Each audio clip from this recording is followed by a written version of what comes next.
السلام علیکم۔ وعلیکم السلام۔ دادی جان، ہمیں جلدی سے حضرت ابراہیم علیہ السلام کی کہانی سنائیں نا کہ آگے ان کے ساتھ کیا ہوا۔ جی بالکل، میں آپ کو حضرت ابراہیم علیہ السلام کی کہانی سناؤں گی، لیکن اس سے پہلے میں آپ سے کچھ سوال کرنا چاہتی ہوں۔ جی پوچھیے۔ تو پہلا سوال یہ ہے کہ حضرت ابراہیم علیہ السلام کے والد کا کیا نام تھا؟ میں جانتا ہوں، حضرت ابراہیم علیہ السلام کے والد کا نام آزر تھا۔ بہت اچھے۔ دوسرا سوال، حضرت ابراہیم علیہ السلام کو سزا کیوں دی گئی؟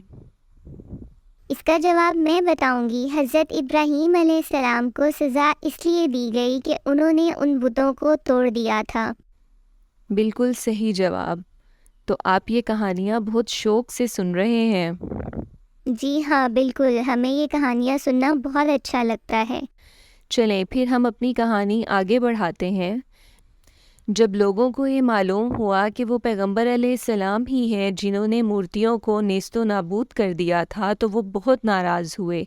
انہوں نے فیصلہ کیا کہ وہ انہیں آگ میں جلائیں گے، ایک ایسی آگ میں جو آج تک کسی نے نہ دیکھی ہوگی۔ اور وہ آگ اتنی خطرناک جلائی گئی کہ اس کے قریب بھی کوئی نہیں جا سکتا تھا۔ تو انہوں نے حضرت ابراہیم علیہ السلام کو دور ہی سے اس آگ میں پھینکا۔ جب حضرت ابراہیم علیہ السلام آگ کی طرف جا رہے تھے تو فرشتہ آیا اور انہوں نے کہا کہ آپ بالکل بے فکر رہیں، اللہ تعالیٰ کے حکم سے آپ کو کچھ بھی نہیں ہوگا۔ تو حضرت ابراہیم علیہ السلام نے کہا، میں بالکل بھی پریشان نہیں ہوں، میں بس یہ چاہتا ہوں کہ اللہ تعالیٰ مجھ سے خوش رہیں۔ اس کے بعد جو بھی ہوا وہ بہت ہی خوبصورت اور حیرت انگیز تھا۔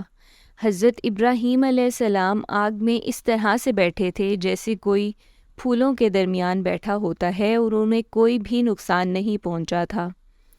اور اس سب سزا کو دیکھنے کے لیے دنیا کے مختلف حصوں سے لوگ آئے تھے، کیونکہ بادشاہ چاہتا تھا کہ دوسرے لوگ اس سے سبق پکڑ لیں کہ جو ان کے بتوں کو ہاتھ لگائے گا اس کو سزا دی جائے گی۔ ان سارے لوگوں میں ایک عورت اور ایک مرد بھی تھا۔ وہ نیک مرد جس کا نام لوط تھا، وہ بعد میں پیغمبر بھی بنے، اور وہ حضرت ابراہیم علیہ السلام کے بھتیجے تھے۔ جبکہ وہ عورت، اس کا نام سارہ تھا، وہ بھی بہت نیک تھی، اور وہ بہت پریشان تھے کہ حضرت ابراہیم علیہ السلام کو نقصان نہ پہنچے۔ لیکن جب آپ آگ سے باہر آئے تو سب یہ دیکھ کر حیران رہ گئے کہ ان کے جسم پر ایک بھی نشان نہیں تھا۔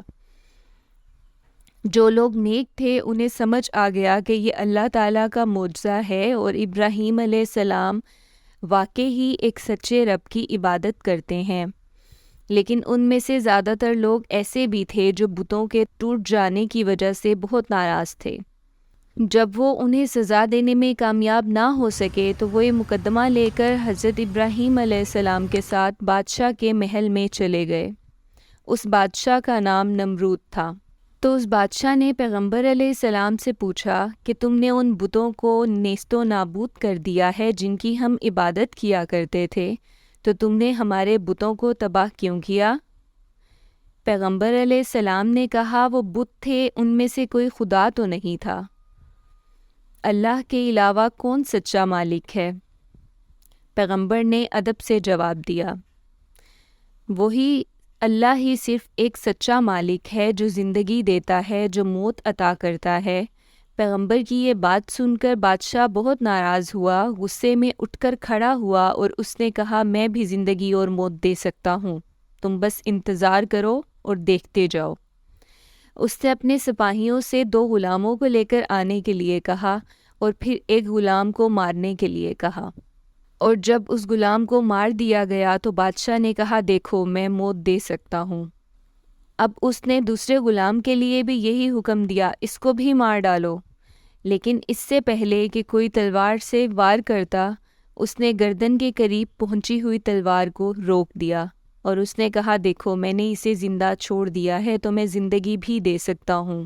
پیغمبر علیہ السلام نے کہا، چلو ٹھیک ہے، اللہ تعالیٰ مشرق سے سورج کو نکالتے ہیں، کیا تم اس کو مغرب سے نکال سکتے ہو؟ کیا تم ایسا کر پاؤ گے؟ اس بات پر نمرود بہت خاموش ہو گیا، لیکن وہ پیغمبر علیہ السلام سے بہت ناراض تھا۔ اس طرح وہاں پر کوئی بھی ان کی بات سننے والا نہ تھا سوائے ایک عورت اور ایک مرد کے، جس کا میں نے بتایا کہ اس عورت کا نام سارہ تھا اور اس مرد کا نام لوط تھا۔ جب بہت لمبے عرصے بعد پیغمبر علیہ السلام کو احساس ہوا کہ بہت کم لوگ ہیں جو ان کی بات سنتے ہیں، تو انہوں نے اپنے نیک لوگوں کے ساتھ کسی دوسرے ملک جانے کا فیصلہ کیا، اور وہاں جا کر ان ملکوں میں بھی وہ اللہ تعالیٰ کا پیغام پھیلانا چاہتے تھے۔ حضرت ابراہیم علیہ السلام نے اپنے والد آزر سے بھی ساتھ چلنے کا کہا، لیکن انہوں نے انکار کر دیا۔ اب پیغمبر علیہ السلام اپنے باقی ساتھیوں حضرت لوط علیہ السلام اور سارہ کے ساتھ لمبے سفر پر نکلے۔ وہ اللہ تعالیٰ کی باتیں کیا کرتے تھے اور راستے میں جو بھی ضرورت مند نظر آتا تھا ان کی مدد کیا کرتے تھے۔ انہوں نے بہت سے نیک کام کیے۔ کچھ ہی عرصے بعد حضرت ابراہیم علیہ السلام اور سارہ کی شادی ہو گئی، لیکن وہ چلتے چلتے ایک بہت شیطانی بادشاہ کے علاقے میں پہنچ گئے۔ جب اس بادشاہ کو پیغمبر علیہ السلام کی بیوی کے بارے میں معلوم ہوا تو انہوں نے کہا کہ ان کو میرے دربار میں لایا جائے۔ سپاہی حضرت ابراہیم علیہ السلام کو پکڑ کر بادشاہ کے دربار میں لائے تو انہوں نے کہا تمہارے ساتھ وہ عورت کون ہے؟ تو انہوں نے جان بوجھ کر کہا کہ وہ میری بہن ہے۔ پھر اس نے کہا کہ اس کو میرے پاس بھیجو۔ تو پیغمبر علیہ السلام نے کہا سارہ سے کہ تم بادشاہ کے پاس جاؤ اور فکر مت کرو، اللہ تمہارے ساتھ ہے۔ بادشاہ نے جیسے ہی سارہ کو ہاتھ لگانے کی کوشش کی تو اس کا ہاتھ سخت ہو گیا اور وہ اس کو ہلا بھی نہیں پاتا تھا۔ بادشاہ گھبرا گیا اور اس نے سارہ سے کہا کہ اللہ سے میرے لیے دعا کرو۔ حضرت سارہ نے دعا کی تو اس کا ہاتھ ٹھیک ہو گیا، مگر وہ اپنے وعدے سے مکر گیا اور پھر اس نے دوبارہ ہاتھ لگانے کی کوشش کی تو اللہ کے حکم سے اس کا ہاتھ پھر سخت ہو گیا، اور پھر اس نے حضرت سارہ سے معافی مانگی کہ مجھے معاف کر دو اور اللہ سے میرے لیے دعا کرو، تو اس کا ہاتھ دوبارہ سے ہلنے لگا۔ اس نے حضرت سارہ سے معافی مانگی اور اس کو پتہ لگ گیا کہ یہ بہت نیک خاتون ہیں، اور پھر انہوں نے حضرت سارہ کو ایک نوکرانی دے کر بھیجا۔ حضرت سارہ نے یہ سارا قصہ حضرت ابراہیم علیہ السلام کو سنایا اور ان کو بتایا کہ مجھے ایک نوکرانی بھی دی گئی ہے۔ بہت سا وقت گزر گیا تو حضرت سارہ نے پیغمبر علیہ السلام کی شادی اس نوکرانی یعنی حضرت ہاجرہ سے کرا دی، اور کچھ عرصے بعد ان کے ہاں ایک بچہ پیدا ہوا اور انہوں نے اس کا نام اسماعیل رکھا۔ یہ بچہ بھی آگے چل کر پیغمبر بنا تھا۔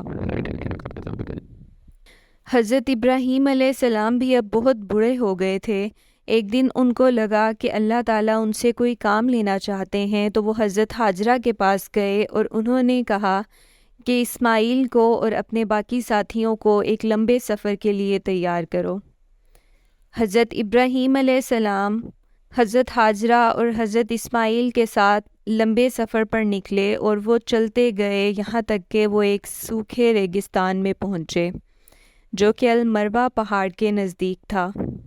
وہاں انہیں کوئی بھی کھانا، پھل یا پانی نصیب نہیں تھا، اور جو سامان وہ لے کر نکلے تھے اس سے بہت کم سامان ہی ان کے پاس باقی بچا تھا، جو کہ کچھ دن مزید چل سکتا تھا۔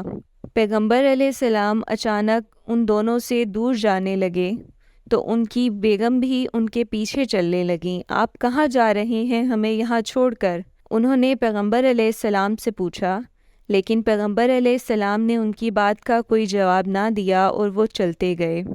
تو ان کو لگا انہیں اللہ تعالیٰ نے ایسا کرنے کے لیے کہا ہے، تو وہ آرام سے اس جگہ پر بیٹھ گئیں اور انہوں نے کہا کیونکہ یہ اللہ کا حکم ہے تو اللہ ہی ہماری مدد کرے گا اور وہ ہمیں اس طرح اکیلے نہیں چھوڑے گا۔